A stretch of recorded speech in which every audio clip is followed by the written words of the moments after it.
അസ്സലാമലൈക്കും. അല്ല, സലാം പറയുമ്പോ സലാം അടക്കണം അല്ലേ? ഓക്കെ. അൽഹംദുലില്ലാഹ് അൽഹംദുലില്ലാഹില്ലദീ അല്ലമ ബിൽ ഖലം അല്ലമൽ ഇൻസാന മാ ലം യഅലം വസ്സലാത്തു വസ്സലാമു അലാ റസൂലില്ലാഹിൽ അറബി വൽ അജം വഅലാ ആലിഹി വസഹ്ബിഹി അല്ലദീന കാനൂ ഹുദാത്തിൽ ഉമ്മം അമ്മാ ബഅദ്. സംസാരിക്കട്ടോ. ഓക്കെ. അപ്പോ ഫസ്റ്റ് നമുക്കൊരു പാട്ടിലൂടെ തുടങ്ങാം. നിങ്ങൾ കുറച്ചു നേരം സംസാരിക്കാതെ ഇരുന്നപ്പോ ഞാൻ പറഞ്ഞല്ലേ പാട്ട് പാടിത്തരാന്ന്. ഈ പാട്ട് നിങ്ങൾ പാടുന്ന അത്രയ്ക്ക് എനിക്ക് പാടാനൊന്നും അറിയില്ല. നിങ്ങൾ ചെറിയ മക്കളായിരുന്ന സമയത്ത് ചിലപ്പോൾ ആദ്യം കേട്ടിട്ടുള്ള പാട്ടേക്കാണ്. ഓക്കെ, നിങ്ങൾ പറയണം ആരാണ് ഈ പാട്ട് നിങ്ങൾക്ക് പാടി തന്നിട്ടുണ്ടായിരുന്നത് എന്നുള്ളത് പറയണം. സംസാരിക്കാതിരുന്നോ മിഠായി കിട്ടില്ല. ഓക്കെ. حسبي ربي جل الله ما في قلبي خير الله نور محمد صلى الله لا إله إلا الله. കേട്ടിട്ടുണ്ടോ ഈ പാട്ട്? ഇത് ചിലപ്പോൾ ഈ രീതിയിലാവൂലല്ലേ കേട്ടുക. ഏത് രീതിയിലാണ് കേട്ടീനെ? حسبي ربي جل الله ما في قلبي خير. അങ്ങനെ ഒക്കെ പേരുണ്ടോ? ഓക്കെ. അപ്പൊ ഇത് എവിടുന്നാ നിങ്ങൾ ഫസ്റ്റ് കേട്ടത്? ഫോണെന്നോ? ഉമ്മച്ചി ഉപ്പച്ചൊക്കെ പാടി തന്നിട്ടുണ്ടാവല്ലേ? ഉമ്മയും ഉപ്പയും നിങ്ങൾക്ക് ഫസ്റ്റ് പാടി തന്ന പാട്ടല്ലേ ഇരുന്നില്ലേ? അല്ലെ? സംസാരിക്കരുത്. ഇവിടുന്ന് എല്ലാരും കാണുട്ടോ. ബാക്കിലുള്ളവരെയും മുന്നിലുള്ളവരെയും എല്ലാരും കാണും. സംസാരിച്ച മിഠായി ഉണ്ടാവില്ല. ഓക്കെ. അപ്പോ നമ്മുടെ സ്നേഹനിധികളായ മാതാപിതാക്കൾ അല്ലെ, അവര് നിങ്ങൾക്ക് ഫസ്റ്റ് പാടി തന്നിട്ടുള്ള പാട്ടായിരുന്നത്. ഇന്ന് മദ്രസയിലോട്ട് വന്നപ്പോ ഉമ്മാനോടും ഉപ്പാനോടൊക്കെ സലാം പറഞ്ഞു വന്നവരാരൊക്കെയാ? ഒന്ന് കൈയൊന്നിച്ചേ. ഓക്കെ. അപ്പൊ ഒരുപാട് പേര് സലാം പറഞ്ഞാലേ വന്നത്. ഓക്കെ. അപ്പൊ നിങ്ങളെല്ലാരും നല്ല മക്കളാണ്. നമ്മള് ഇന്ന് മാത്രല്ല എല്ലാ ദിവസവും മദ്രസയിലോട്ടായിക്കോട്ടെ സ്കൂളിലോട്ടായിക്കോട്ടെ അങ്ങനെ നമ്മള് വീട്ടിൽ നിന്ന് ഇറങ്ങുമ്പോ ഫുള്ള് നിങ്ങൾ എന്ത് ചെല്ലണം? പറയാ, എന്ത് ചെല്ലണം? സലാം ചെല്ലണം. ഓക്കെ. ഞാൻ ഒരു കാര്യം ചോദിക്കട്ടെ, ആൻസർ പറയോ നിങ്ങള്? ഉറപ്പാണോ? നമുക്ക് ഒരുപാട് അനുഗ്രഹങ്ങൾ ഉണ്ടല്ലേ?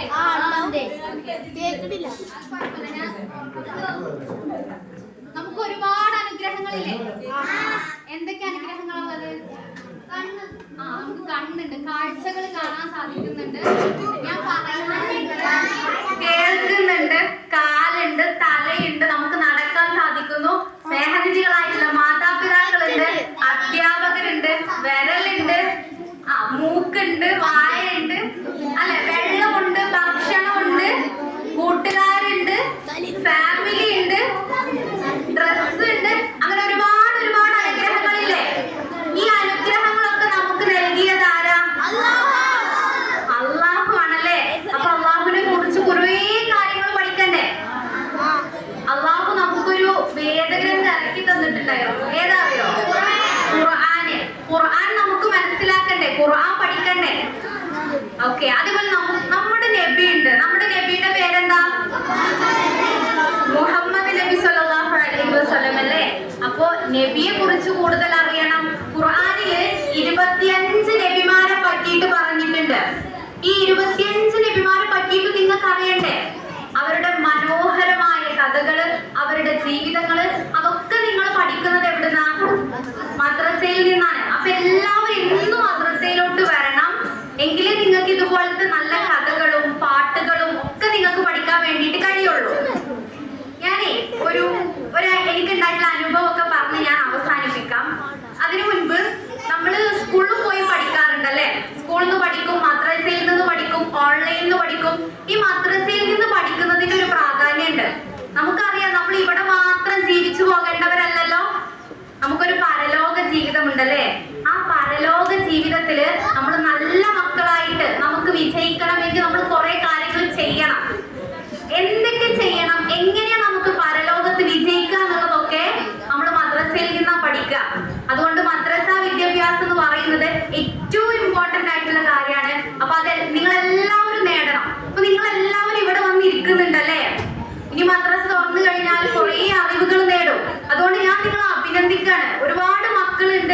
കിടന്നുറങ്ങി മദ്രസയിലോട്ട് വരാത്ത ഒരുപാട് മക്കളുണ്ട്.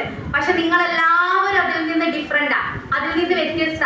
ഇത്രയും നേരത്ത് നിങ്ങൾ എണീറ്റ് കുളിച്ച് മദ്രസയിലോട്ട് വന്നിട്ടുണ്ടെങ്കിൽ നിങ്ങൾ അള്ളാഹുവിനൊക്കെ നിങ്ങൾ അത്ര ഇഷ്ടമുള്ള മക്കളായതുകൊണ്ടും നിങ്ങൾക്ക് അള്ളാഹുവിനെയും ബാക്കിയുള്ള എല്ലാവരും ഇഷ്ടമുള്ള മക്കളായതുകൊണ്ടും മദ്രസയിലെ കാര്യങ്ങളൊക്കെ പഠിക്കണം എന്ന ആഗ്രഹം ഉള്ളതുകൊണ്ടൊക്കെയാണ്. അപ്പൊ നിങ്ങൾ അത് പഠിക്കണം.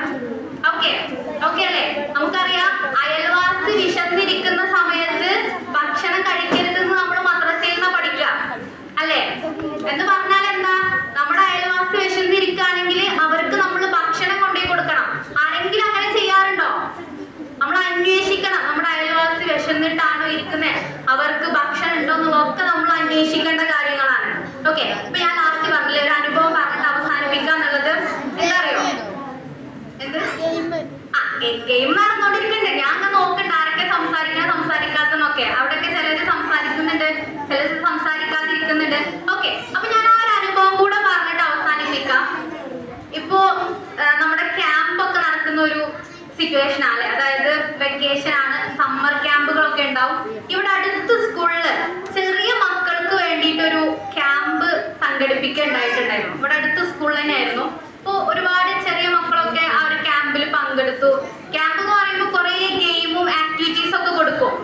അപ്പൊ അതിലൊരു ആക്ടിവിറ്റി അവർക്ക് കൊടുത്തിട്ടുണ്ടായിരുന്നത് നമ്മുടെ ലക്ഷ്യത്തെ പറ്റിയിട്ട് എഴുതാനായിരുന്നു. നമുക്ക് ഒരുപാട് ലക്ഷ്യങ്ങൾ ഉണ്ടാവും അല്ലേ? ടീച്ചർ ആവണം, ഡോക്ടർ ആവണം, നല്ല വിദ്യാർത്ഥികളാവണം, അങ്ങനെ കുറേ ലക്ഷ്യങ്ങൾ ഉണ്ടാവും. അവർക്ക് അതാ കൊടുത്തത്. നിങ്ങൾക്കുള്ള ലക്ഷ്യങ്ങളൊക്കെ നിങ്ങൾ എഴുതിക്കോളൂ. ഒരു പേനയും ബുക്കൊക്കെ കൊടുത്തിട്ടുണ്ടായിരുന്നു. അപ്പൊ അതിലെല്ലാവരും എഴുതി. അവരെടുത്ത് മൈക്ക് കൊടുത്തിട്ട് ചോദിക്കുന്നുണ്ട്, നിങ്ങൾ എഴുതിയിട്ടുള്ള ലക്ഷ്യങ്ങളൊക്കെ നിങ്ങളൊന്ന് വായിച്ചോളൂ, നിങ്ങളൊന്ന് പറഞ്ഞോളൂ പറഞ്ഞിട്ട്. അപ്പൊ അതിലൊരു മോള് പറഞ്ഞൊരു കാര്യമുണ്ട്. ആരാന്നൊന്നും ഞാൻ പറയില്ല. ആ മോള് പറഞ്ഞതാണ്, എനിക്ക് ഇസ്ലാമിക രീതിയിലുള്ള ഒരു കുട്ടിയാകണം. ആ കുട്ടി എഴുതിയത് ഇങ്ങനെയാണ്: ഇസ്ലാമികപരമായ കുട്ടിയാകണം, അതേപോലെ പാവങ്ങൾക്ക് ഭക്ഷണം കൊടുക്കണം, ടീച്ചർ ആവണം. ഈ കാര്യങ്ങളാണ് മോള് എഴുതിയിട്ടുണ്ടായിരുന്നത്. അപ്പൊ പെട്ടെന്ന് സ്ട്രൈക്ക് ചെയ്തു. സാധാരണ നമ്മൾ നമ്മുടെ ലക്ഷ്യം ചോദിക്കുമ്പോൾ എന്ത് ചെയ്താ, നമുക്ക് ഡോക്ടർ ആവണം, എഞ്ചിനീയർ ആവണം, ഡിസൈനർ ആവണം, അങ്ങനെ കുറേ കാര്യങ്ങൾ നമ്മൾ പറയും. പക്ഷെ ആ കുട്ടി എഴുതിയൊരു വാക്കുണ്ട്, ഇസ്ലാമികപരമായ കുട്ടിയാവണം എന്നുള്ളത്. ചെറിയ മോളാണ്, അതുകൊണ്ട് മോൾ ഉദ്ദേശിച്ചത് ചിലപ്പോൾ ഇങ്ങനെ ആയിരിക്കണം. ഇസ്ലാമിക മൂല്യങ്ങളോട് കൂടി വളർന്നു വരുന്ന ഒരു മോളായിട്ട് മാറണം എന്നായിരിക്കും ആ മോൾ ഉദ്ദേശിച്ചിട്ടുണ്ടാവുക. വേറെ കാര്യം പറയാനുള്ളത്, ഈ മദ്രസയിൽ പഠിക്കുന്ന ഒരു കുട്ടിയാണ് അങ്ങനെ എഴുതിയിട്ടുള്ളതും. ആരെന്നൊന്നും ഞാൻ പറയുന്നില്ല, ചിലപ്പോൾ ഇവിടെ ഉണ്ടാവില്ല. ഓക്കെ, ചിലപ്പോൾ ഇവിടെ ഉണ്ടാകാം. എനിവേ, അത് എഴുതിയ സമയത്ത് നമുക്ക് ഒരുപാട് സന്തോഷം തോന്നി. മദ്രസയിൽ നിന്നൊക്കെ പഠിച്ചു വരുമ്പോഴാണ്, അതുപോലെ തന്നെ ആ കുട്ടി വളർന്നു വന്ന ഒരു സിറ്റുവേഷൻ ഇസ്ലാമികപരമായിട്ടുള്ള രീതിയിൽ ആ ഉമ്മയും ഉപ്പയും ഒക്കെ കൊടുത്ത ഗൈഡൻസ് കൊണ്ടൊക്കെ ആയിരിക്കാം ആ മോൾ അങ്ങനെ എഴുതിയിട്ടുണ്ടാവുക. അപ്പോ നമുക്കറിയാം, മദ്രസ വിദ്യാഭ്യാസത്തിന് അത്രയും പ്രാധാന്യമുണ്ട്. ഈ ഒരു ജീവിതം മാത്രമല്ല നമുക്കുള്ളത്, പരലോക ജീവിതം കൂടെ നമുക്കുള്ളതാണ്. അപ്പൊ അതിനു വേണ്ടിയിട്ട് നമ്മൾ പ്രയത്നിക്കണം. അതെങ്ങനെ പരലോക ജീവിതത്തിൽ നമുക്ക് വിജയിക്കാം എന്നുള്ളത് ഫുള്ള് നമ്മൾ പഠിക്കുന്നത് ഈ മദ്രസയിൽ നിന്നാണ്. അപ്പൊ എല്ലാവരും മദ്രസയിൽ കൃത്യമായിട്ട് വരണം. ഇവിടെ അധ്യാപകർ പഠിപ്പിക്കുന്ന എല്ലാ കാര്യങ്ങളും നിങ്ങൾ കൃത്യമായിട്ട് മനസ്സിലാക്കണം, അത് പഠിക്കണം. അത് പഠിച്ചാൽ മാത്രം പോരാ, നേരത്തെ ഇവിടെ ഉസ്താദുമാർ പറഞ്ഞല്ലേ, നമ്മളത് നമ്മുടെ ജീവിതത്തിൽ അപ്ലൈ ചെയ്യണം, പ്രവർത്തിക്കണം. എങ്കിലേ അതിന് നമുക്ക് പ്രതിഫലം ലഭിക്കുള്ളൂ. വെറുതെ പഠിച്ച് പരീക്ഷ എഴുതിയതുകൊണ്ട് മാത്രം ഒന്നും ആയില്ല. നമ്മളത് പ്രവർത്തിക്കുന്ന സമയത്താണ് നമുക്ക് എന്ത് ലഭിക്കുക? പ്രതിഫലം ലഭിക്കുന്നത്. പിന്നെ നമുക്കറിയാം, നിങ്ങൾ ഈ പഠിക്കുന്നതിൽ വലിയൊരു പങ്ക് എന്ന് പറയുന്നത് രക്ഷിതാക്കൾക്കും അധ്യാപകർക്കുമാണ്. അപ്പൊ രക്ഷിതാക്കളുടെയും അധ്യാപകരുടെയും ഒരു കൂട്ടായ പരിശ്രമം മക്കളുടെ ഇടയിൽ ഉണ്ടാവണം. നല്ലൊരു തലമുറയെ നമുക്ക് വാർത്തെടുക്കാൻ വേണ്ടിയിട്ട് സാധിക്കണം. ഞാൻ അവസാനിപ്പിക്കുകയാണ്. എൻ്റെ മുന്നിലിരിക്കുന്ന എല്ലാ മക്കൾക്കും നല്ലൊരു സമൂഹത്തിനും അതുപോലെ തന്നെ പരലോകത്തും നല്ല മക്കളായി തീരാൻ അള്ളാഹു അനുഗ്രഹിക്കട്ടെ എന്ന് പ്രാർത്ഥിച്ചുകൊണ്ട് ഞാൻ അവസാനിപ്പിക്കുകയാണ്.